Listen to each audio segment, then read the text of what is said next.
अल्लाह के पाक कलाम तिलावत कलाम पाक से करते हैं।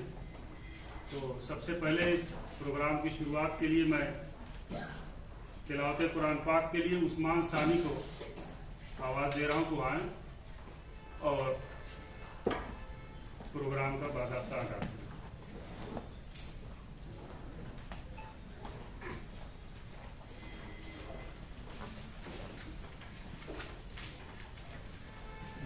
अस्सलामु अलैकुम वरहमतुल्लाहि वबरकातुहू। अऊज़ु बिल्लाहि मिनश शैतानिर रजीम। बिस्मिल्लाहिर रहमानिर रहीम। मिन अज्लि ज़ालिक कतबना अला बनी इस्राईल अन्नहु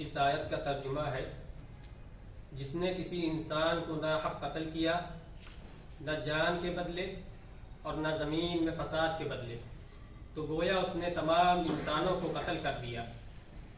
और जिसने किसी एक की जान बचाई तो गोया उसने तमाम इंसानों की जान बचाई।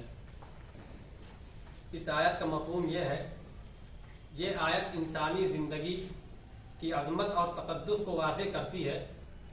इसमें क़त्ल नाहक़ की सख्त मज़म्मत की गई है और इंसान की जान बचाने की एक अज़ीम इंसानी खिदमत को करार दिया गया है।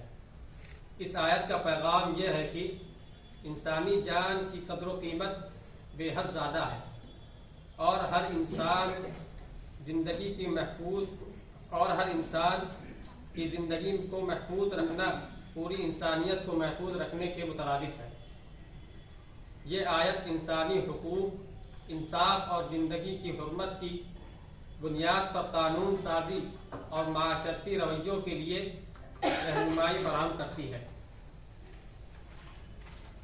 हमारे पास दो पैनल डिस्कशंस हैं, मतलब दो पैनल डिस्कशंस होने हैं।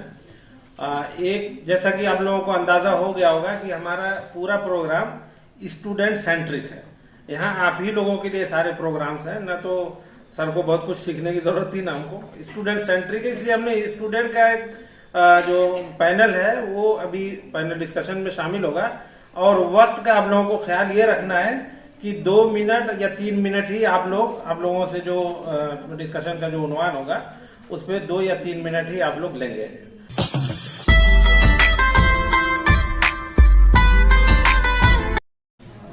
सामीन, आज के इस पैनल डिस्कशन का उन्वान है ह्यूमन राइट्स इन डिजिटल एज। तो डिफरेंट एस्पेक्ट्स जो है ह्यूमन राइट्स के डिजिटल एज में, इसके इंफॉर्मेशन एंड टेक्नोलॉजी के रिलेशनशिप में कि किस तरीके से ह्यूमन राइट्स मुतासिर हो रहा है या ह्यूमन राइट्स को तक़वियत मिल रही है। हम लोगों ने कोशिश की है कि हमारा ध्यान या हमारे पैनलिस्ट का ध्यान आज के दौर में जो अभी पेजर बॉम्ब्स हैं या फिर उसी तरीके से हम लोगों ने देखा पेगासस है, उसी तरीके से हम लोगों ने देखा डीप फेक वीडियोस हैं, इनइक्वालिटी, तो डिफरेंट इश्यूज को टेकअप किया जाएगा आज के इन पैनलिस्ट के जरिए।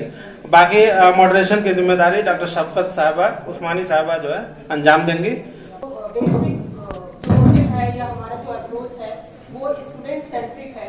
हमने स्टूडेंट को सामने या उसी को सेंटर में रख के इस पूरे पैनल डिस्कशन का फॉर्म किया है ताकि स्टूडेंट के बीच में ह्यूमन राइट्स से रिलेटेड अवेयरनेस पैदा हो और ये ज़्यादा से ज़्यादा इसके बारे में इनको जानकारी हो। तो इसलिए हमने अपने कुछ student MA first year and MA second year के स्टूडेंट के साथ साथ हमने BA 5th semester and BA 3rd semester के कुछ स्टूडेंट को यहाँ पे इंक्लूड किया है, और कि जो कि अपने अलग अलग डिजिटल ह्यूमन राइट इन डिजिटल एरा, ये इसका टॉपिक है। इस पे ये लोग अपने अपने पॉइंट ऑफ व्यू रखेंगे कि ह्यूमन राइट किस तरीके से डिजिटल एरा से इसका क्या रिलेशन है, या क्योंकि ये जो एज है, एज ऑफ टेक्नोलॉजी है, इस एज ऑफ टेक्नोलॉजी में किस तरीके से ह्यूमन राइट इससे थ्रेटन हो रहा है, या इससे मजबूती मिल रही है, स्ट्रेंथन हो रहा है। इसके बाद और इसके डिफरेंट एस्पेक्ट पे ये लोग अपने अपने पॉइंट ऑफ व्यू रखेंगे। तो हम सबसे पहले इसमें सुषमा पांडे से पूछेंगे। सुषमा पांडे, आप बताइए क्या ह्यूमन राइट का ये जो डिजिटल एरा है, इससे किस तरीके से आप वो रिलेट करोगे, या किस तरीके से इसका रिलेशन होगा? Firstly, I would like to introduce all with the meaning of human rights and with the meaning of digital age. Human rights are basically the fundamental rights and freedoms for the individual in which they are entitled regardless of any gender, religion, status, and they are inalienable, inseparable, and also interdependence with each other. Now coming to the digital era, this digital era is also known as the era of information and technology. So with the rapid development and technology, we have many types of gadgets like a smartphone, computers, and we are it is very easy to be in the access of getting the information and also sharing the information. So coming on the relation between the human rights and digital age, we can say that digital age is both challenging and also contributing in the development of human rights. Like if we talk about the development, it fosters our education, as we know that availability of online education is there. We can access the information and thoughts and ideas very easily. We can share it. Freedom of expression and views are very fostering and developing in this criteria. And coming on to the negative aspect, we can say that cyber crime, cyber bulliness and trolling are also there. So it is both. Thank you. Next हम प्रांजलि से एक question है। प्रांजलि, ये बताइए कि ये digital जो era है या डिजिटल टेक्नोलॉजी है, इससे आपके right to freedom of speech and expression को स्ट्रेंथन हो रहा है या इसको डिक्लाइन कर रहा है? किस तरीके से देख रहे हैं right to freedom of speech and expression इस डिजिटल एरा में? Good afternoon everyone. सो जो मेरा मैम का जो क्वेश्चन है कि आज के समय में जब बात करते हैं कि जो हमारे आज की जो freedom of speech and expression है, वो कैसे हमारे इस डिजिटल एरा में उसको स्ट्रेंथन कर रहा है, तो सबसे पहले मैं बात करूंगी freedom of speech and expression है।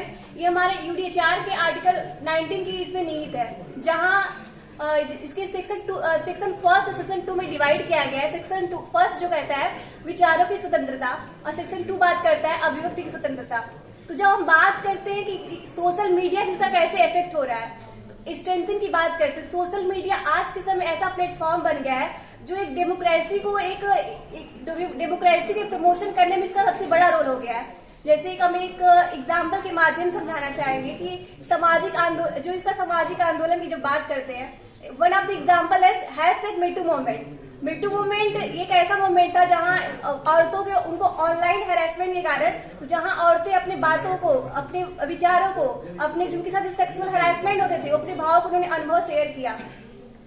और इसका सेकेंड एग्जाम्पल मैं देना चाहूंगी कि इसने एक हमारी सरकार को उत्तरदायित्व बनाया है।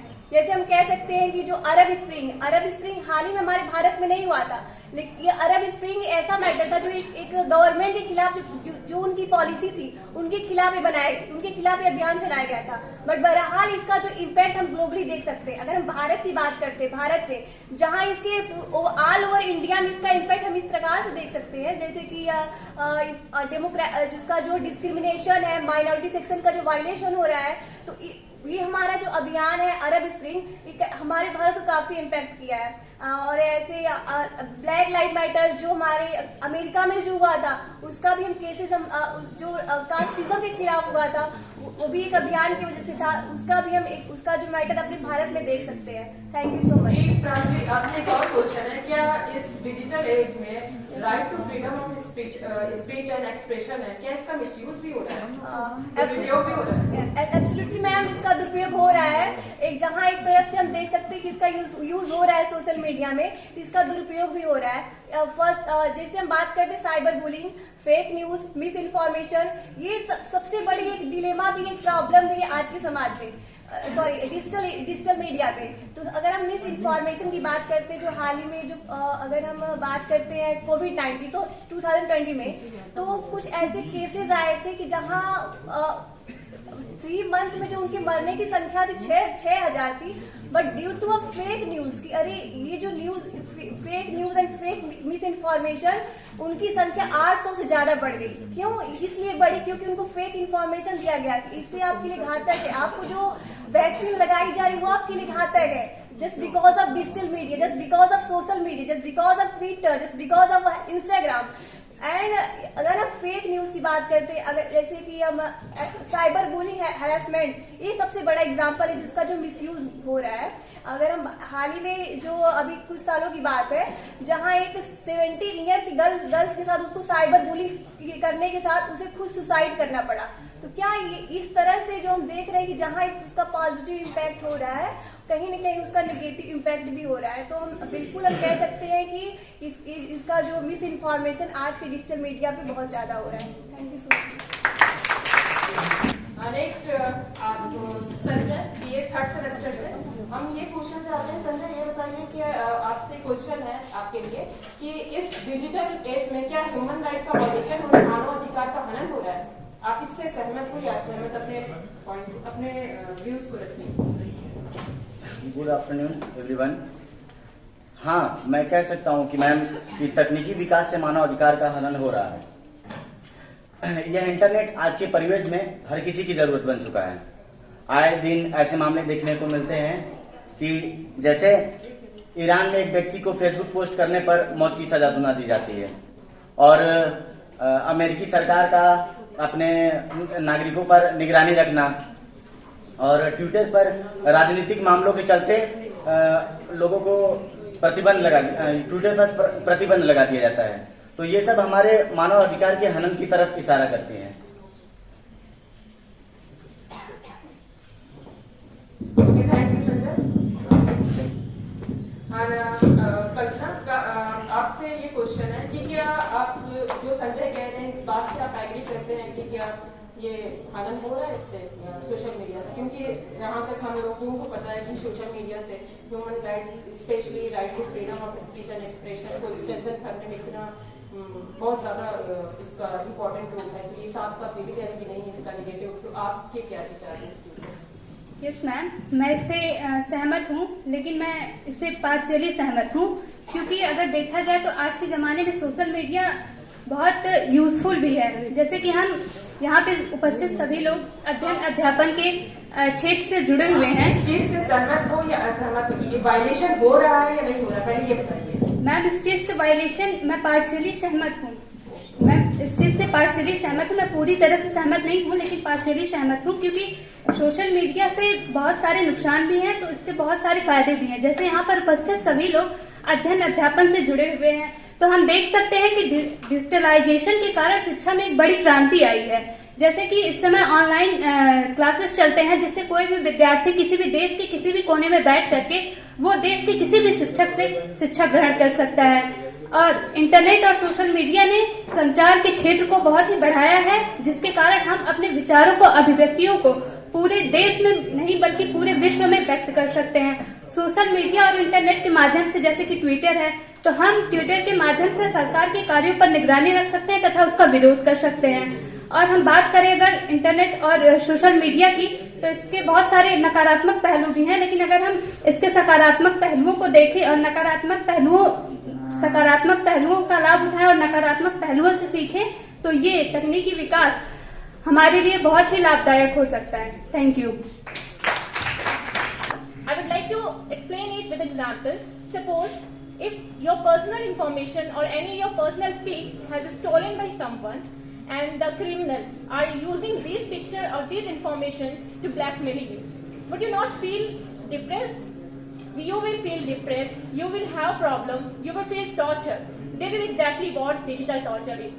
And Okay. if I talk about it, okay, एक और क्वेश्चन है आपसे कि ये बताइए कोई नेशनल इंटरनेशनल लेवल पे कोई इससे रिलेटेड कोई प्रोविजन है? of course, ma'am, there are lots of provisions made by national and international level to protect us from this torture. For example, the data-based provision, convention on cyber crime. Okay, thank you. Who are affected by digital torture, men or women? Ma'am, as from different studies and data, I come to know that women are getting more tortured by this digital age. For example, I have studied the data from that 38% women globally are facing digital harassment. There are 96% girls who are depressed or who are facing problem just because of their deep fake videos are making without any consent. Ma'am, I would like to compare the harassment between both men and women. अगर मैं बात करूँ दोनों की comparison की, तो जो online harassment women के अगेंस्ट में होता है उसकी परसेंटेज 38% है, जबकि men are only facing this problem 26%. At a gender level, women are getting tortured at 57%, but the percentage of men is only 19%. So from all these comparison, it's clear that women are getting more torture. Okay, thank you. Next है शमा अफरोज। शमा, ये जो कि first semester की student है, इनसे मेरा ये एक क्वेश्चन है कि शमा, डिजिटल वायलेंस अगेंस्ट वुमेन क्या है और इसके क्या कॉजेस हैं, कारण क्या है इसके? डिजिटल वायलेंस ऑनलाइन प्लेटफॉर्म पे होने वाली एक हिंसा है जिसमें सोशल मीडिया और इंटरनेट टूल, जो सोशल मीडिया और टेक्निकल उपकरण है उसके जरिए किया जाता है, और ये ह्यूमन को शारीरिक और मानसिक रूप से इफेक्ट करता है। इसमें कई प्रकार से हम हिंसाएं देखने को हमको मिलती है, जैसे कि साइबर बुलिंग हो गया, साइबर स्टॉकिंग हो गया और ऑनलाइन हरासमेंट हम लोग को देखने को मिलती है। साइबर स्टॉकिंग का मतलब कि इंटरनेट, सोशल मीडिया, ईमेल के जरिए किसी का पीछा करना, जैसे कि किसी की जासूसी करना और उसकी पर्सनल इंफॉर्मेशन को कलेक्ट करके सोशल मीडिया पर उसको गलत तरीके से यूज करना।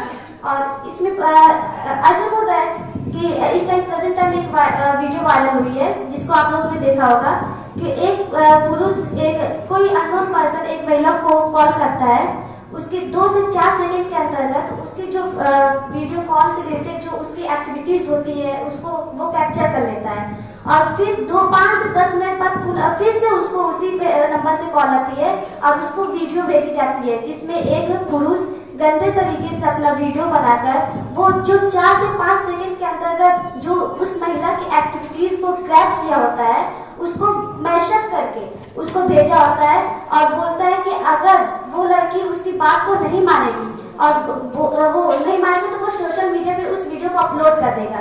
इस सिचुएशन में महिलाएं काफी डर जाती हैं और उनको बहुत सारी समस्याएं झेलनी पड़ती है।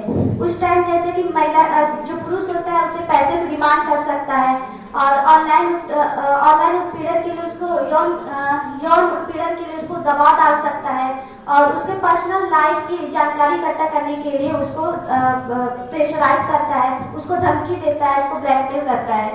तो इस प्रकार से महिलाएं डिजिटली वायलेंस का शिकार हो रही हैं। थैंक यू शमा आपको। अब मैं रुचि मौर्य जो कि हमारे पैनलिस्ट में सबसे जूनियर है, बीए 3rd सेमेस्टर की है, इनसे मेरा एक क्वेश्चन है रुचि कि आप क्या समझे राइट टू फॉरगिवन क्या है और इट इज यूनिवर्सली रिकॉग्नाइज्ड।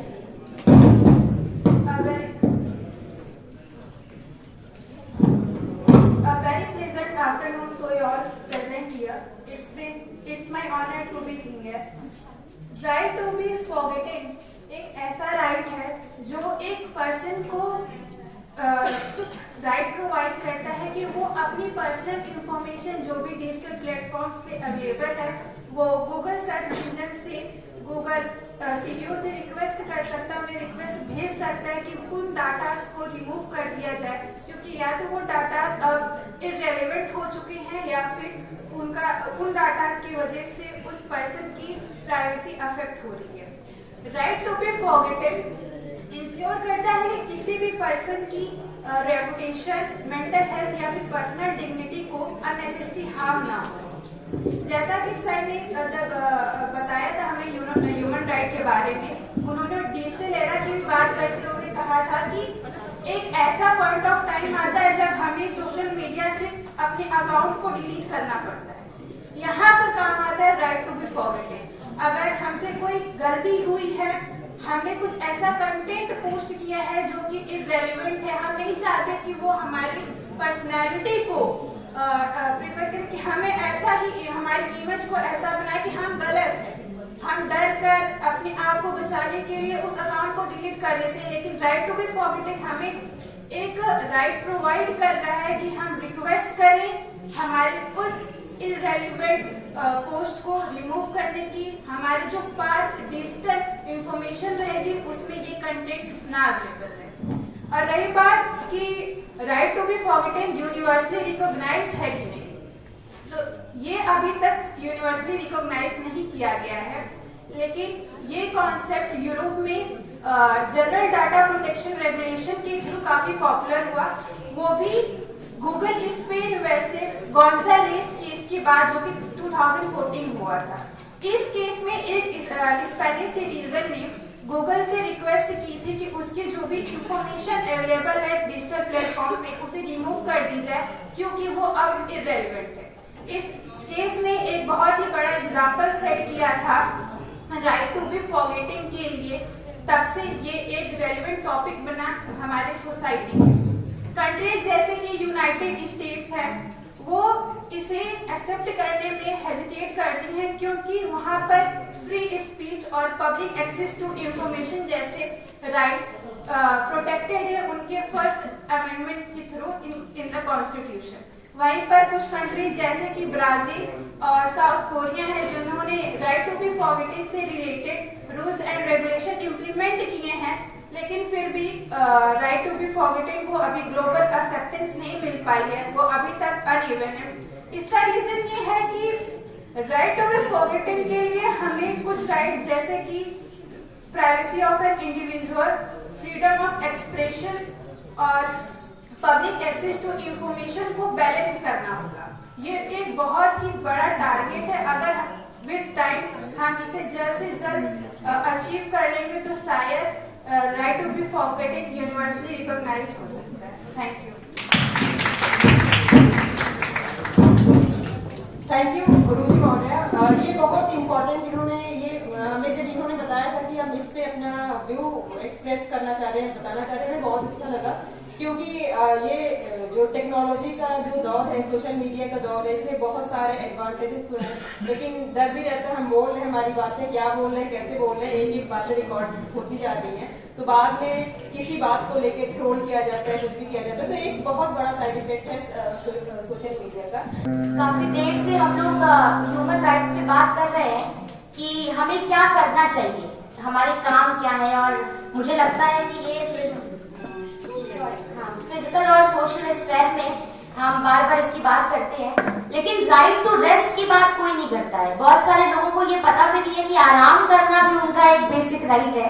ये मुझे लगा कि बहुत यूनिक सा एक टॉपिक है जो कि हमारे मेंटल हेल्थ को बहुत ज्यादा फॉस्टर करता है। हम फिजिकल, सोशल, इकोनॉमिक हेल्थ की बात करते हैं, बट मेंटल हेल्थ पे किसी का ख्याल नहीं है।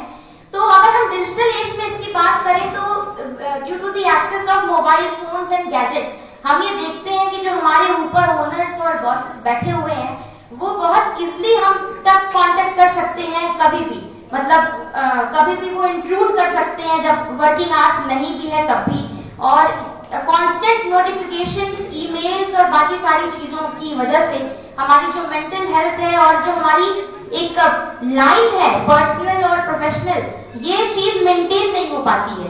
तो और ओनर्स और बॉसेस को क्योंकि काम चाहिए तो वो ऑनलाइन, आजकल तो ऑनलाइन वर्किंग होम वाला सिस्टम चल गया है, तो मेंटल हेल्थ जो है वो कहीं ना कहीं इंक्लूड हो रही है मेरे हिसाब से। और डिजिटल एज में अगर हम देखें तो बहुत इंपॉर्टेंट है, अगर हम कुछ कंट्रीज की बात करें जैसे कि फ्रांस और जर्मनी ने इसमें लॉज बनाए हुए हैं कि वर्किंग आवर्स के बाद हम उन्हें एम्प्लॉइज को इंक्लूड नहीं कर सकते और एक बेटर वर्किंग कंडीशंस उन्हें हम दें, और वो छुट्टी भी प्रोवाइड करते हैं, हॉलीडेज अपने एम्प्लॉइज को प्रोवाइड कर रहे हैं।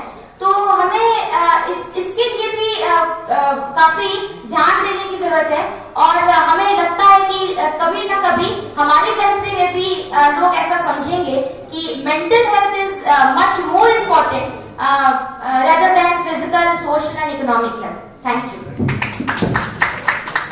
ये बात आप प्रिंसिपल साहब के सामने कहते हैं तो और फायदा होता। अब बहुत ही इम्पोर्टेंट डिस्कशन हमारे फैकल्टीज मेंबर्स का है, जिसमें मैं प्रोफेसर शिल्पा त्रिपाठी मैडम से निवेदन करूंगा कि वो आए अपना स्थान लें। आप जो है डीएवी कॉलेज जो हमारे शहर का एक प्रतिष्ठित महाविद्यालय है और राजनीति विज्ञान विभाग की विभागाध्यक्ष हैं, और मैं अपने मेहमान खास को बताना चाहता हूं कि मैडम त्रिपाठी बहुत ही सीनियर मोस्ट प्रोफेसर हैं हमारे आज की डेट में हमारी यूनिवर्सिटी के, और यूनिवर्सिटी के तमाम कमेटीज में बहुत ही जिम्मेदार पदों पे हैं। और एनएपी का जो पीजी का सिलेबस है हमारा, आपने उसको डिजाइन किया है, और आप ही ने जो है ह्यूमन राइट्स का पेपर जो है उसमें इलेक्टिव पेपर रखा है, जिसके लिए मुझे ये सोचना पड़ा कि जो है आप जैसे स्पीकर को बुला के अपने बच्चों को कुछ उनकी जहनी खुराक उनको पहुंचाई जाए, उनको दी जाए। तो बहरहाल आप जो है बधाई की पात्र है मैडम, और आप हमारी बड़ी हैं, और आपका समय समय पे डिपार्टमेंट में हमको आशीर्वाद मिलता रहता है, वो आती रहती है, विजिट करती रहती है, और बहुत ही अच्छे और नेक मशवरे से भी नवाजती रहती है। दूसरे हमारे भाई हैं डॉक्टर नितेश जायसवाल साहब, मैं आपसे भी दरखास्त करता हूं, ये श्री गांधी पीजी कॉलेज मालटारी, एक 15 किलोमीटर 18 किलोमीटर इस शहर से दूर एक कॉलेज है, वहां पे आप पॉलिटिकल साइंस डिपार्टमेंट के हेड हैं। आपसे भी सर निवेदन करता हूं कि आप आए, अपना स्थान ग्रहण करें। और मैं अपने मेहमान को ये बताना चाहता हूं कि ये उस महाविद्यालय में सर्व कर रहे हैं कि कभी किसी जमाने में वो महाविद्यालय, वहां के लोग सिर्फ उत्तर प्रदेश की शिक्षक राजनीति नहीं बल्कि हिंदुस्तान की शिक्षक राजनीति को डील किया करते थे। एक बड़ा नाम था डॉक्टर घनश्याम सिंह का, बहुत दिनों तक वो विश्वविद्यालय महाविद्यालय शिक्षक संघ के अध्यक्ष रहे, उपाध्यक्ष रहे हिंदुस्तान के, ऑल इंडिया लेवल के, और उत्तर प्रदेश जो विश्वविद्यालय और महाविद्यालय शिक्षक संघ के अध्यक्ष रहे। तो एक बहुत ही नामी गिरामी महाविद्यालय से आपका ताल्लुक है, और वहीं आप सर्व कर रहे हैं। नितेश जायसवाल साहब, सर आपका स्वागत है। और ये जो कुछ मैं बोल पा रहा हूँ, खड़ा होकर जो कुछ कर रहा हूँ, जो मुझे प्रेरणा मिलती रहती है, ऐसे ही हमारे एक सीनियर लर्नेड फेलो हमारे सामने बैठे हैं प्रोफेसर अलाउद्दीन खां साहब, मैं उनसे भी दरखास्त करूंगा कि वो आए अपना स्थान लें। और मेहमान खास को मैं ये बताना चाहता हूँ कि आप हमारे जो कॉलेज की महाविद्यालय शिक्षक संघ की इकाई थी पहले, बहुत दिनों तक आप जो है टीचर एसोसिएशन के प्रेसिडेंट रहे, बड़ी फाल शख्सियत हैं, और यहाँ इतिहास विभाग के आप हेड हैं, इतिहास डिपार्टमेंट के 2 डिपार्टमेंट चलाते हैं, मेडुअल इंडिया और एंशिएंट इंडिया। और जो है अलीगढ़ के बाद अगर कोई इतना बड़े डिपार्टमेंट की जिम्मेदारी मैं समझता हूँ कोई लिए हुए तो अलाउद्दीन साहब हैं। इनके पास 2 डिपार्टमेंट के हेड हैं, एंशिएंट इंडिया के भी हैं, मेडुअल इंडिया के। और अगर मैं सिर्फ इनके ऊपर चर्चा करूं तो मैं समझता हूं कि ट्रेन छूट जाएगी, तो मैं अपने उस पर जो है विराम देता हूं। ठीक। और शफकत उस्मानी मैडम जो हमारी लर्नेड फेलो हमारे डिपार्टमेंट की, उनसे भी दरख्वास्त है कि वो आ जाए, अपना स्थान ग्रहण करें, क्योंकि अभी इतना अच्छा इन्होंने प्रोग्राम कराया है कि मेहमान खास जो है प्रोफेसर मोहम्मद मोहिबुल हक साहब ने कहा है कि नहीं, शफकत उस्मानी साहब को जरूर बुलाया जाए, तो इसलिए आप आ जाइए बराए मेहरबानी। और जफर आलम साहब से भी दरखास्त है कि आप आ जाइए और इस प्रोग्राम को शुरू करें।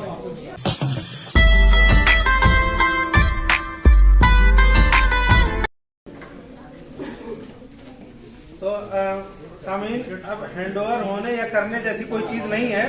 अब हम लोग पैनल डिस्कशन को बस शुरू करने जा रहे हैं और इस पैनल डिस्कशन का जो उन्वान है वो है सोशल जस्टिस और ह्यूमन राइट्स और सोशल जस्टिस। क्योंकि यहाँ स्टूडेंट्स बैठे हुए हैं इसलिए मैं क्लास में भी मैं बता चुका हूँ कि ह्यूमन राइट्स हम क्यों कहते हैं। इसलिए कि हम ह्यूमन हैं, हमें कुछ राइट्स मिलते हैं। वो राइट्स इसलिए मिलते हैं कि हम ह्यूमन हैं। अगर वो राइट्स न हो तो हम ह्यूमन जैसे नहीं होंगे, बिलो द ह्यूमन होंगे या सब ह्यूमन होंगे, लेकिन ह्यूमन नहीं होंगे। तो ये राइट्स निहायत ही इम्पोर्टेंट हैं। हम ह्यूमन तभी हैं जब हमारे पास ये राइट्स हैं। तो अब ये जो राइट्स हैं ये अगर हम universal declaration of human rights का जो चार्टर है, जो 30 आर्टिकल है, जैसा कि सर ने भी जिक्र किया था अभी, उसमें जब हम सोशल जस्टिस की बात ढूंढते हैं, तलाश करते हैं, तो उसमें कहीं पर भी लफ्ज सोशल जस्टिस या समाजी इंसाफ ये लफ्ज उसमें कहीं पर भी नहीं है। लेकिन उसका जो पूरा मफहूम है, जो वो जिस नतीजे पे हमको पहुंचाता है, वो सोशल जस्टिस ही है, जहां वो सारे आर्टिकल, सारी दफात और जो उसका जो डिक्लेरेशन है, चार्टर है, वो जहां हमको लेकर के पहुंचता है। तो इस कंटेक्स्ट में जब मैंने उसका थोरली मैंने रीड किया तो आर्टिकल 1 यूडीएचआर का आर्टिकल 1, आर्टिकल 2, आर्टिकल 23, आर्टिकल 25 और आर्टिकल 26, तो 1, 2, 23, 25 और 26 यही आर्टिकल्स हैं जिनमें सोशल जस्टिस की बात की गई है। जैसे कि बहुत शॉर्ट में जैसे इसमें कहा गया आर्टिकल 1 में तमाम इंसान आजाद और हुकूक व इज्जत में बराबर पैदा हुए हैं, उन्हें अक्ल शऊर अता किया गया, तमाम इंसान। ये आर्टिकल 1 कहता है यूडीएचआर चार्टर का जो है। इसी तरह दूसरा आर्टिकल कहता है बगैर किसी इम्तियाज के हर शख्स को इस मंशूर में दिए गए तमाम आजादियों और हुकूक का इस्तेहकाक हासिल है। आर्टिकल 23 कहता है हर शख्स को काम करने, अपनी पसंद का पेशा मुंतखब करने, मुनसिफाना और मुनासिब हालात में काम करने और बेरोजगारी के खिलाफ तहफ़्फ़ुज़ का हक हासिल है। ये 23 आर्टिकल 23 कहता है। 25 कहता है हर शख्स को अपनी और अपने खानदान की सेहत और खुशहाली के लिए ऐसे मेयार का हक हासिल है जो खाने पीने, कपड़े, रहाइश, इलाज और जरूरी समाजी खिदमात पर मबनी हो। इसी तरह से 26 में बस एक बात की गई है कि हर शख्स को तालीम का हक हासिल है। तो लिहाजा ये जो ह्यूमन राइट्स है, सचमुच में हम ह्यूमन तभी हैं जब हमको ह्यूमन के इंसान होने के नाते इंसानी हुकूक हासिल हो और समाजी बराबरी, समाज में इक्वालिटी, मसावात होनी चाहिए। Equity and equality both are mandatory for the society and for us to be human being, this is mandatory. तो ये मेरा व्यू था ह्यूमन राइट्स के ताल्लुक से और समाजी इंसाफ के ताल्लुक से। अब आज के अभी हमारे सामने जो पैनलिस्ट है हमारे सामने तशरीफ रखते हैं सर, तो प्रोफेसर अलाउद्दीन साहब से मैं रिक्वेस्ट करूंगा, शोबा में तारीख से इनका ताल्लुक है, शिबली कॉलेज से आपका ताल्लुक है, आप आएं और अपने ख्यालात का इजहार करें ह्यूमन राइट्स सोशल जस्टिस। मैं यहाँ स्टेज पे बैठे प्रोफेसर मोहितुल हक साहब से थोड़ी सी आज़ादी चाहूँगा। सोशल जस्टिस की बात है और आपने हर चीज़, every aspect has been discussed by chief guest. तो ह्यूमन राइट में जितनी भी चीज़ें हैं सबका इन्होंने जिक्र किया। उसमें से 2-3 चीज़ें ऐसी थी जो मैं भी करना चाहता था, जैसे यतीम की बात इन्होंने की, या फिर इन्होंने कहा जब बच्ची पैदा होती है उसी दिन जो है नमक पिला दिया जाता है, और शेख सादी का जिक्र किया। तो इन्हीं तीनों चीज़ों को लेकर मैं सोशल जस्टिस की बात करूंगा। इसमें कुछ कुरान की आयत होंगी और इस्लामिक सिविलाइजेशन में क्या था, कैसे था। सबसे पहले मैं शेख सादी की बात करूंगा, थोड़ा सा टाइम भी चाहिए। शेख सादी 1210 में ईरान के शहर शिराज में पैदा हुए। बहुत अच्छे उस्ताद थे, पर्शियन पोएट्री और पर्शियन प्रोज में पूरी दुनिया में जाने जाते थे। और जब यूएनओ यानी यूनाइटेड नेशन ऑर्गेनाइजेशन के थ्रू बिल्डिंग बनी, तो उस बिल्डिंग में इनकी पोएट्री का सहारा लिया गया, जिस पोएट्री में पूरी दुनिया के इंसानों को बराबर कहा गया है। और इसी तरह से अगर आप दिल्ली में प्रेसिडेंट हाउस के अशोका हॉल में जाएं, तो अशोका हॉल में भी वही चीज, वही पोएट्री लिखी हुई है जो यूनाइटेड नेशन ऑर्गेनाइजेशन की बिल्डिंग में है। वो शेर आपको पढ़ के सुना देता हूं और उसकी मीनिंग भी बता देता हूं। बनी आदम आदाए एक दीगरन, कहीं कहीं किताबों में एक पैकरंद भी मिलता है कि दर आफरीनिश दैक गौहरन चूं अदव बदर्द आउर्द रोजगार दिगर अदुहा रा नमानत करार तु कद मेहनत दीगरा बेगमी नशायद की नामत नहन दादमी।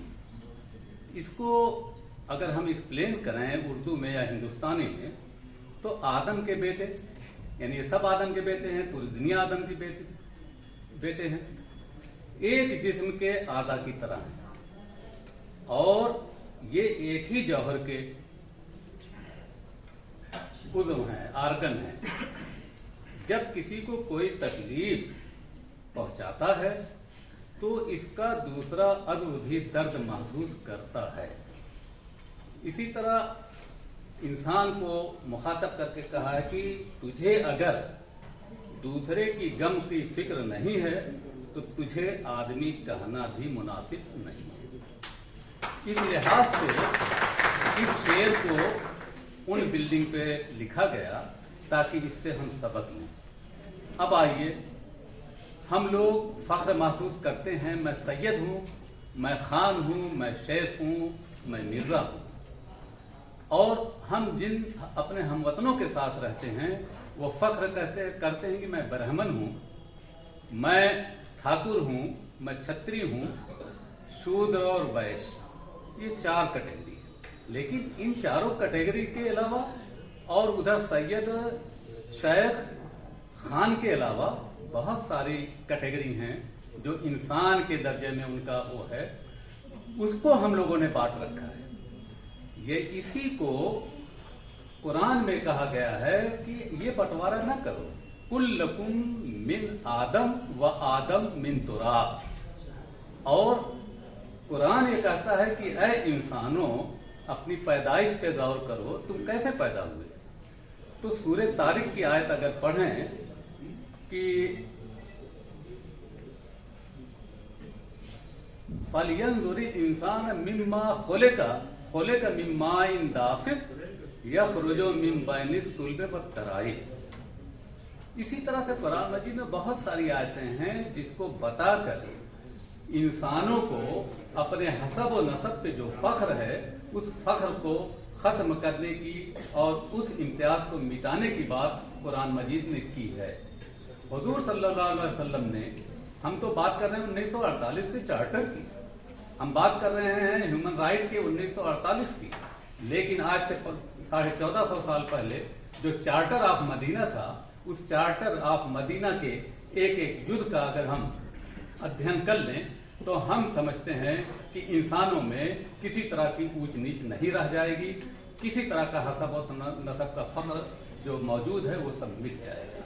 उन्होंने कहा कि ना तो काले को गोरे पे कोई फौकियत है, ना तो अरबी को अजमी पर है, ना गुलाम को आका पर है। इस तरह का पैगाम होली प्रॉफिट 1450 साल पहले कर चुके। तो यूएनओ की अगर हम आर्टिकल नंबर 1, आर्टिकल नंबर 2 और आर्टिकल नंबर 7 का अध्ययन कर ले तो वो सारी चीजें इसमें आ गई हैं जो इससे पहले इस्लामिक सिविलाइजेशन में थ्योरेटिकल भी थी और अमल भी हो रहा था। जैसे सोशल जस्टिस की अगर आप बात करें तो एक बार हजरत उमर फारूक जो खलीफा दोम थे वो गुजर रहे थे और उमर बिन आस का बेटा अपने किप्ती गुलाम को पीट रहा था। वो रुक गए, रुकने के बाद उसको मना किया और फिर एक मजलिस बुलाई। उस मजलिस में भरी मजलिस के सामने उस गुलाम से उमर बिन आस के बेटे को पिटवाया। तो ये सोशल जस्टिस है। इसी तरह से फातिमा नाम की एक औरत जो चोरी के जुर्म में पकड़ी गई, उमर फारूक को पता चला तो उन्होंने मुकदमा करने वाले को बुलाया, सबके सामने पेश किया। एक सिफारिश आई कि जनाब या खलीफा, ये फला खानदान की बेटी हैं। उन्होंने कहा कुछ नहीं, हम समाजी इंसाफ करेंगे और जुर्म करने वाली चाहे वो एक अदना फैमिली से हो या राजा की फैमिली से हो या बादशाह से ताल्लुक रखती हो, वहां पर किसी तरह का भेदभाव नहीं होगा। इसी तरह खुद अपने बेटे को उन्होंने सजा दी सबके सामने। तो ये है सोशल जस्टिस। मुहिबुल हक साहब जो कह रहे थे कि बेटी को नमक पिलाकर मार दिया जाता था, तो ये इस्लाम आने से पहले अरब सोसाइटी में भी था कि पैदा होते ही जिंदा उन्हें कब्रों में दफन कर दिया जाता था। इस्लाम ने क्या कहा? ला तक़्तुलू औलादकुम मिन खश्यते इमलाक, यानी इस डर से तुम अपनी बेटियों को जिंदा दरगोर न करो कि तुम्हारे ऊपर वो बोझ होंगी, उनकी माश का मसला आएगा और किस तरह से उनका जो है पालन पोषण होगा। तो उसमें कहा गया है कि जैसे हम तुम्हें रिज्क देते हैं उसी तरह से उनको देते हैं। उस दिन से ये सिलसिला अरब में उन कबीलों में जो 2-1 कबीलों में राइज था खत्म हुआ। इसी तरह यतीम की बात उन्होंने की थी। यतीम के साथ किस तरह से जस्टिस किया जाए, आपने बताया था ना कि अगर कोई बाप अपने बेटे के साथ खड़ा है तो यतीम के सर पर हाथ न रखे। तो यतीम के बारे में कहा गया है वाकीमुल किस्ता फिल यतामा। आयत कुछ मतलब है कि याद नहीं उस तरह से कि यतीम जो लोग हैं उनके साथ भी इंसाफ करो, यानी जब तक वो मजबूत ना हो जाए, उनके अक्ल शोर और उनकी दानिश व बीनिश सही ना हो जाए, तब तक उनके माल की हिफाजत करो और उनका साथ दो। इसी तरह से औरतों के बारे में है। औरतों के बहुत सारे हुकूक हैं समाज में। उनमें से एक है कि जैसे हमारे समाज में हम लोगों को इस लिहाज से दूसरी सोसाइटी के लोग कहते हैं कि मुसलमानों में कई शादियां राइज हैं। इस्लाम हमें उसकी इजाजत देता है, लेकिन क्या कहता है कि ये उस वक्त करो जब तुम दोनों बीवियों के दरमियान इंसाफ कर सको। यानी अगर ऐसा नहीं कर सकते हो तो बिल्कुल नहीं इजाजत है, और ये इंसाफ कभी नहीं हो पाएगा। जैसे मान लीजिए आप बाजार से 2 सेब ले आए, एक बीवी को दिया, दूसरा दूसरी बीवी को दिया, तो उस सेब में एक खराब भी निकल सकता है, खट्टा या मीठा हो सकता है, दूसरा सेब दूसरी तरह का हो सकता है, तो यहाँ इंसाफ नहीं होगा। तो इस तरह से सोशल जस्टिस के बारे में बहुत सारी आयतें हैं। अब उधर हम कुरान मजीद की तरफ जा रहे हैं या इस्लामी सिविलाइजेशन की बात कर रहे हैं, बहुत सारी चीजें हैं लेकिन टाइम कम है। मैं सिर्फ हिंदुस्तान के पस मंजर में मुगल बादशाह औरंगजेब, जिसके बारे में कहा जाता है कि वो बड़ा ही जालिम जाबिर था और अपनी जनता पर बहुत ज्यादा जबर करता था, बहुत सारी मिसालें हैं उसकी। लेकिन उन सारी मिसालों को छोड़कर सिर्फ एक मिसाल ये भी कहा जाता है ना कि हिंदुस्तान में मुगल बादशाहों ने तलवार की नोक पे इस्लाम फैलाने की कोशिश की। उसी संदर्भ में एक बात बता दूं, उससे एक वादे हो जाएगा कि ऐसा बिल्कुल नहीं था। औरंगजेब ने महाराष्ट्र में एक किला है सितारा किला पर कुछ लोगों ने धावा बोल दिया। उस धावा बोलने वाले में मुसलमान भी थे, हिंदू भी थे, सब गैंग बनाकर हिंदू मुस्लिम सबों ने धावा बोला था। जब पकड़े गए तो काजी मोहम्मद अकरम के सामने वो मुकदमा पेश हुआ। उस मुकदमे में काजी अकरम ने बहुत ही बायस्ड होकर फैसला सुनाया। उसने कहा, काजी अकरम ने, तो जो हिंदू पकड़े गए हैं उनको मुसलमान बना दो और जो मुसलमान पकड़े गए हैं उनको कैद कर दो। औरंगजेब को जब ये मालूम हुआ तो उसने सबसे पहले तो काजी अकरम को सस्पेंड किया और ये कहा कि एक ही जुर्म में 2-2 सजाएं ये बिल्कुल मंजूर नहीं है। फिर औरंगजेब ने दोनों को कैद किया। तो ये है सोशल जस्टिस। तो इस तरह की बहुत सारी मिसालें हैं। जैसे नाप तौल की बात है, मार्केट में हम जाते हैं, रोज जाते हैं, कुछ न कुछ खरीदते हैं। इसके बारे में कुरान मजीद में कहा गया है कि वैजा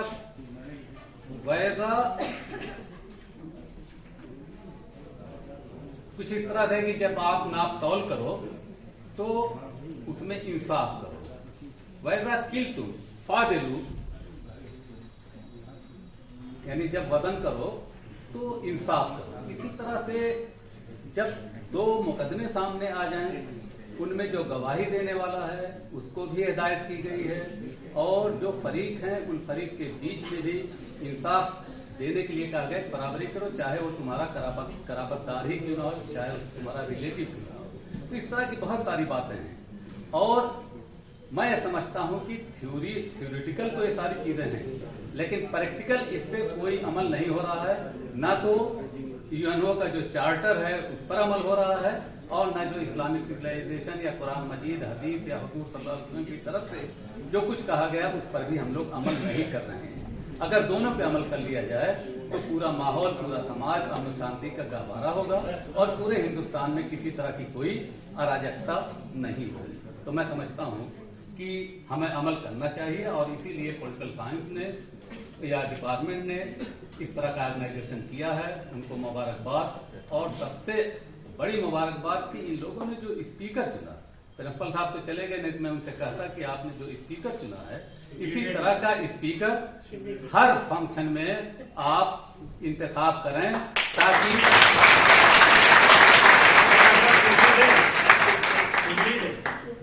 नहीं मैंने कहा जितना भी फंक्शन ऑर्गेनाइज हो इसी तरह के स्पीकर को बुलाना चाहिए, ताकि हमारे तलबा या हम लोग कुछ सीखें। मैंने बहुत कुछ सीखा है। मैंने कहा था ना कि मैं स्टूडेंट हूँ। इन्हीं बातों के साथ शुक्रिया।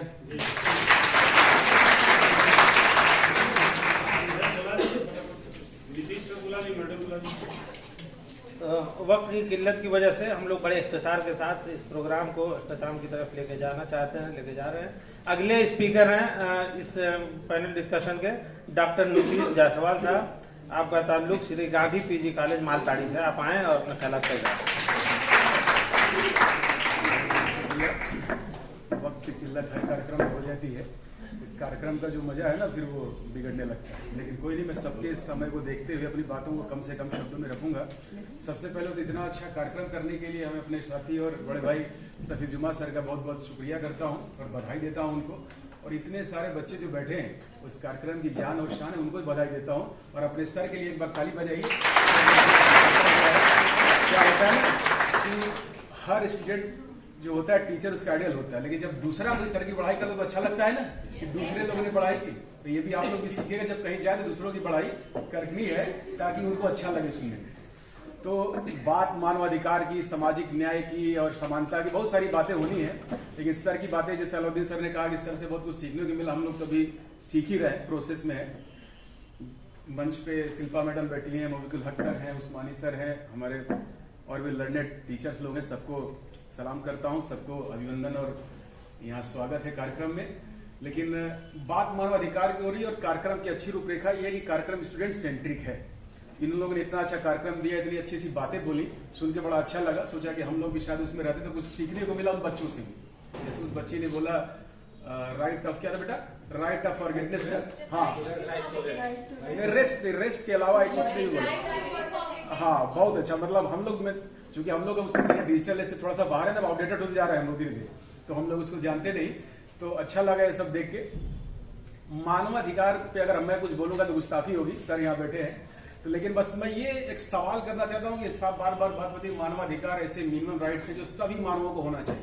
तो सभी मानव तो असमान है, फिर क्यों सबको एक जैसा राइट हम देते हैं? सभी मानव असमान है तो मानवाधिकार क्यों एक कंसेप्ट उभरा कि नहीं सभी साझी मानवता है, कॉमन मानवता है, सबको एक जैसा अधिकार होना चाहिए? क्या लगता है आपको, क्या वो चीज है जो सबको मानवाधिकार देने के लिए मजबूर करती है?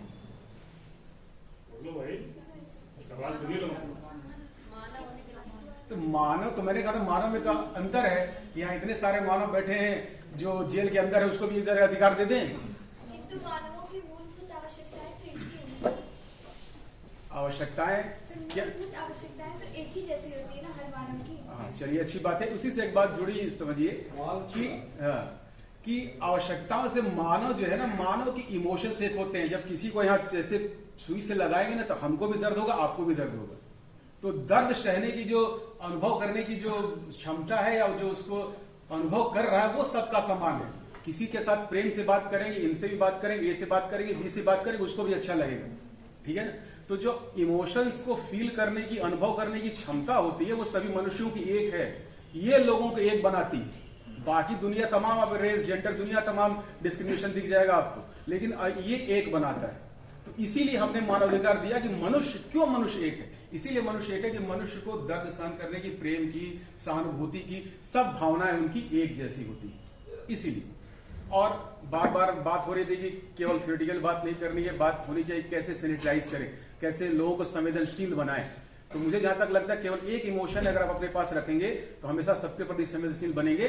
जो इमोशन है इम्पैथी का, इम्पैथी यानी समानुभूति। आपके पैर में अगर दूसरे के पैर में जूता है, अपने पैर में डालिए तब समझ में आएगा। ठीक है? गांधी जी का एक हमेशा सूत्र रहा करता था, कहा करते थे कि आप कुछ भी कर रहे हैं, ये सोचिए कि उस करने का इस दुनिया के, इस समाज के सबसे अंतिम पायदान पे जो बच्चा आदमी बैठा है, उस पे क्या प्रभाव पड़ेगा। तो आपका सारा काज, सारा एक्शन, सारी सोच, ये सोच के अगर जिस दिन होने लगेगा तो आप बिल्कुल संवेदनशील व्यक्ति बन जाएंगे। और आज के जमाने में तो चीजें इतनी धीरे धीरे बदल रही है कि आप अगर नहीं भी होंगे तो आपको होना पड़ेगा। और ये अच्छी बात है कि हम लोग धीरे धीरे सैनिटाइज हो रहे हैं। संवेदनशील सर ने कहा, लैंग्वेज की बात करी है ना, कि कैसे फिजिकली चैलेंज से डिफरेंटली एबल्ड आया है ना। और अब जैसे बातचीत की भाषा में भी हम लोग किसी की कमियां बोलते हैं कि इनकी कमी है, इनके दोष हैं। अब आप पढ़ने लिखने में देखें ना, उसको बोलते हैं लिमिटेशन, एक नया शब्द है। सीमाएं। कोई पढ़ने में बहुत अच्छा है लेकिन वो टेबल पे बैठ के बहुत ज्यादा पढ़ नहीं पाता, तो उसका दोष नहीं है, उसकी लिमिटेशन है कि उसने टेबल पे, कुर्सी पे लगातार बैठ के पढ़ नहीं सकता। ठीक है? बात सामाजिक न्याय की करनी है, मानवाधिकार की बात तो सर ने बहुत कुछ जानने को मिला, और समानता की बात करनी है।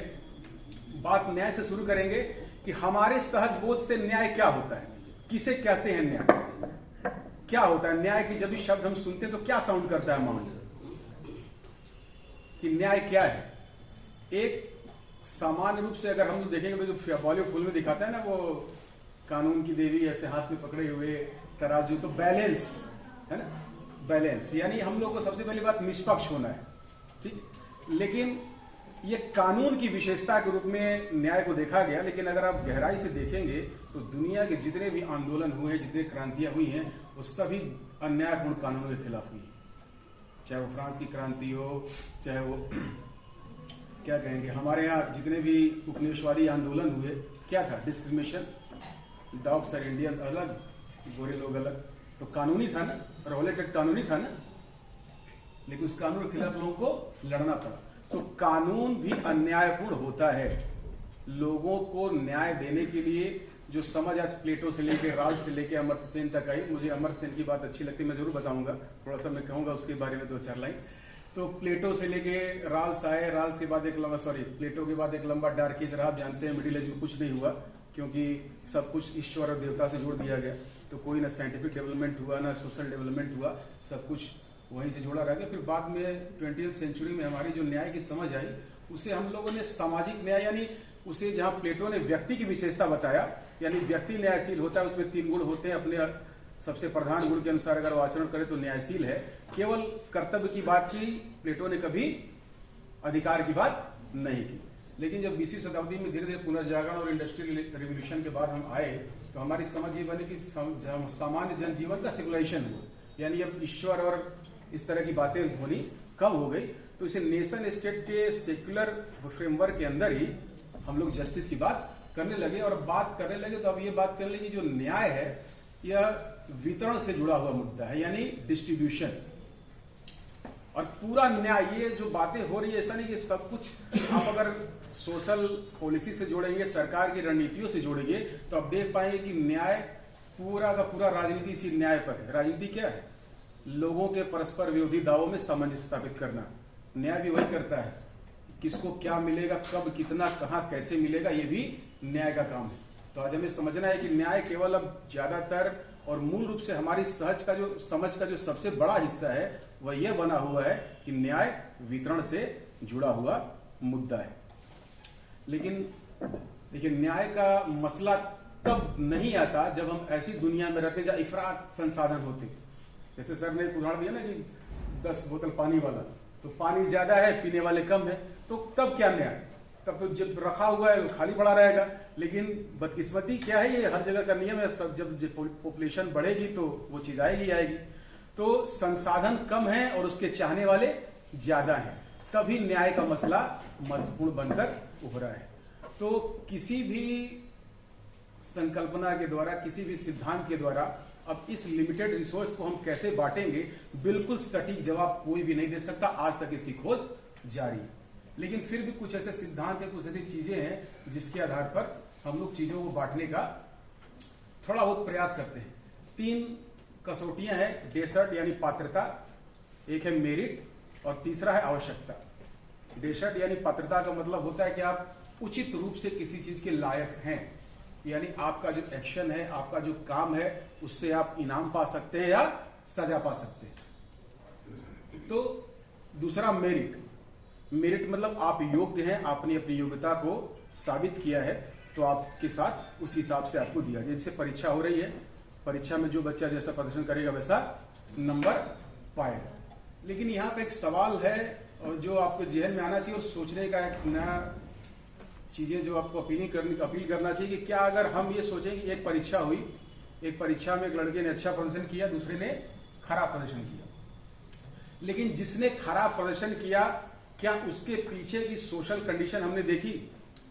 हो सकता है उसका बाप अल्कोहलिक हो, है ना, उसके घर में अच्छी कंडीशन है, वो दिन भर लड़का काम करता हो, शाम को पढ़ता हो, पढ़ने के लिए उसके अच्छे संसाधन न मिलते हो, तो क्या उसका प्रदर्शन यानी उसका जो मेरिट है, आप अगर बात करते हैं जब मेरिटोक्रेटिक सोसाइटी बनाएंगे तो क्या उस सोसाइटी बनाने के लिए उस मेरिट को देखने का जो मापदंड है क्या वही रहेगा?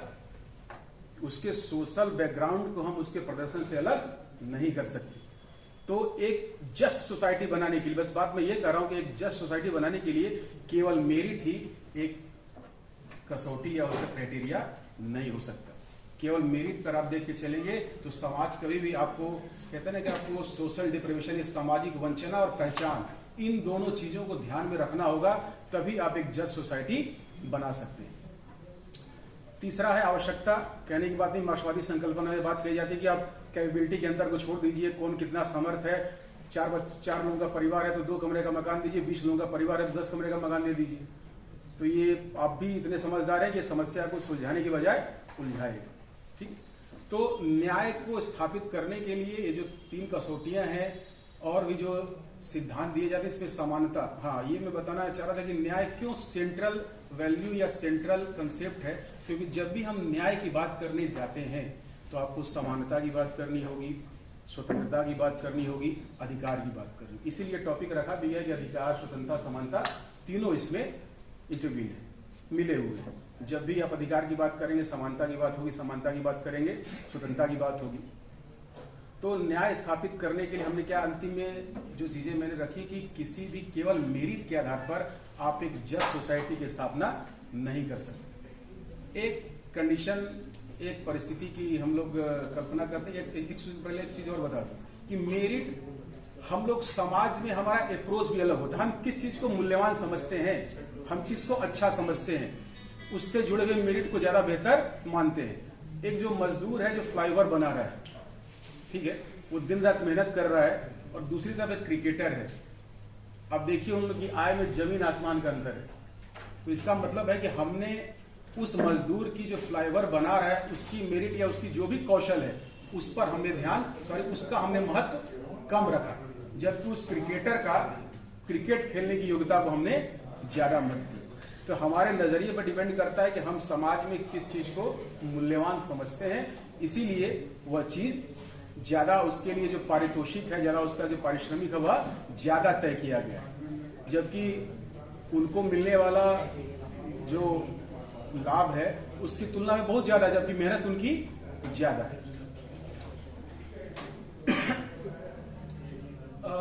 जब बात आती है न्याय की, तो न्याय में चीजों के बांटने की बात की है। संसाधन के बांटने की बात की। इस संबंध में अमर्त्य सेन जी ने एक नई बात की। उन्होंने कहा कि चीजों को केवल बांटने पर ध्यान नहीं रखना चाहिए, हमें देखना ये चाहिए कि लोग वास्तव में कर क्या पाते हैं और क्या करने में समर्थ हैं, कैपेबिलिटी कितनी उनकी है। कैपेबिलिटी का मतलब है कोई काम करने में समर्थ होना। जैसे साक्षरता एक कैपेबिलिटी है और पढ़ना एक काम है।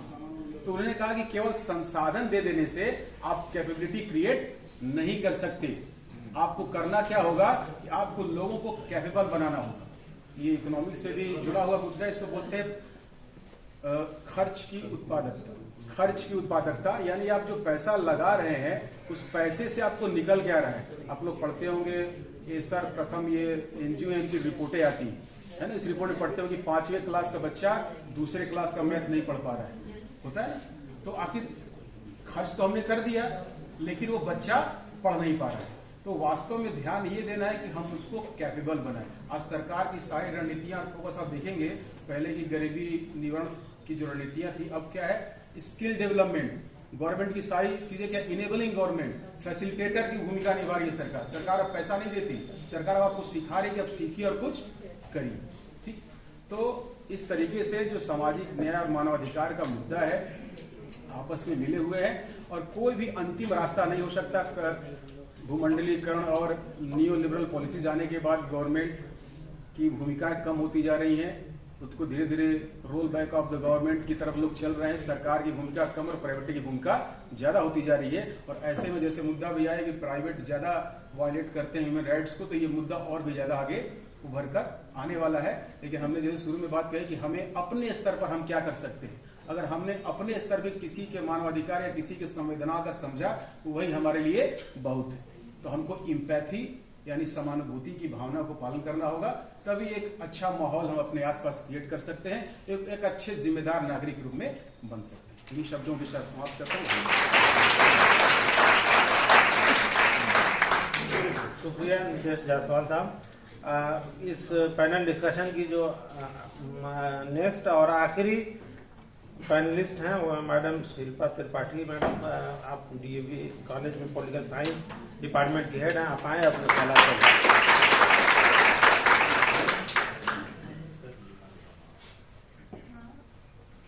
Honorable Chief Guest, respected colleagues and dear students, we are talking about social justice. I am having only 2-3 minutes and I will sum up within that. So we are talking about social justice, and social justice means equitable distribution of the resources. Equal opportunity should be provided to all the citizens, and it means employment should be given. Otherwise, we are not going to have anything. Now talk about rights. So rights cannot be means ये हम इसलिए बता रहे हैं क्योंकि sir ने जो बताया वो मैंने भी सुना, और आप लोगों ने जो क्वेश्चन किया कि हम कर क्या सकते हैं। कर क्या सकते हैं का मतलब सिर्फ इतना सा है कि राइट्स और पावर ये दो चीज जो है it cannot be given away at arms. ये आपको आराम से दे दिया जाएगा। You will have to assert it and preserve it.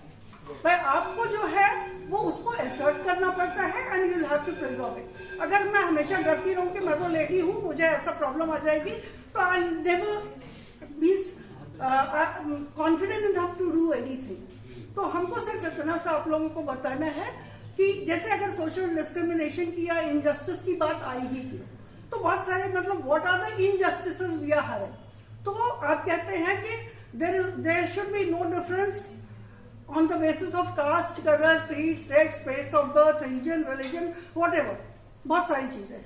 लेकिन आप बताइए करता कौन है? हम और आप ही करते हैं। एक एग्जांपल जैसे सर ने दहेज का दिया था, अगर हम और आप एक रेजोल्यूशन ले लें कि हम दहेज दे के शादी नहीं करेंगे या दहेज ले के शादी नहीं करेंगे तो क्या शादियां बंद हो जाएंगे? तो ये हम करते हैं। हमें बदलना है means Society is going to be changed unless and until society is going to be changed, unless and until aptitude in the society, attitude of the society is being changed, till then nothing will change. 1948 said till now we are talking about human rights, and we are talking about these are the rights we are having, हमारे पास एक list of rights है जो हमारे पास है, लेकिन क्या हम उसको असर्ट कर पा रहे हैं, क्या हम उसको प्रिजर्व कर पा रहे हैं? तो मुझे, जैसे कि आपको एक लाइन बोल के खत्म करती हूँ, आप लोग पॉलिटिकल साइंस के स्टूडेंट है। प्लेटो ने बोला justice can not be imposed, आपको थोपे नहीं जा सकती जस्टिस। जस्टिस हमारे अंदर है, जो हमारी अंतरात्मा है वो आपकी, हमारी, फ्रांस में बैठे आदमी की, ब्रिटेन में बैठे आदमी की, सबकी एक है, क्योंकि सत्य जो है वो एक ही है। तो हमें अगर सत्य पे चलना है और अगर हर आदमी सत्य पे चलने लगेगा, हर आदमी सही पे चलने लगेगा, तो there will be no discrimination, no injustice. तो हम जस्टिस की बात नहीं करेंगे, और जब हम अपने आप को असर्ट करने लगेंगे, अपने राइट्स को प्रिजर्व करने लगेंगे, तो हमको बार बार ये बात नहीं करनी पड़ेगी कि राइट्स हमारे पास होते हुए भी राइट्स को हम अवेल क्यों नहीं कर पा रहे। ये हमारी कमी है, ठीक है। I think that is enough for today.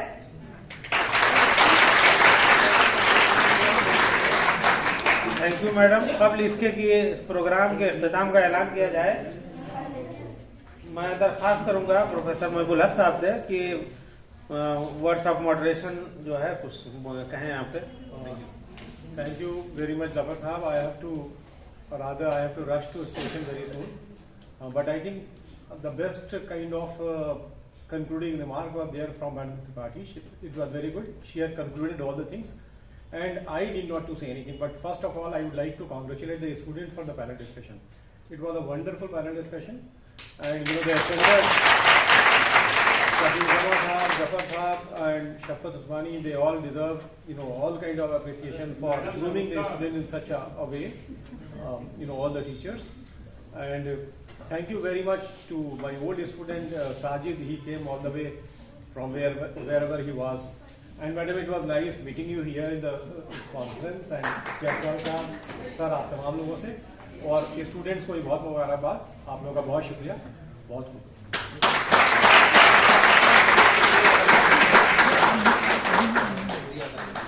बहुत बहुत शुक्रिया प्रोफेसर मोहम्मद महबूब हक साहब। वाकई जो है हम थोड़ा सा लेट चल रहे हैं क्योंकि प्रेशर है, छोड़ना भी है क्योंकि प्रोग्राम। जितने लोग भी हमारे कुलीग यहाँ आए हैं सबका बहुत बहुत शुक्रिया, आपने हौसला अफजाई की डिपार्टमेंट के लोगों को।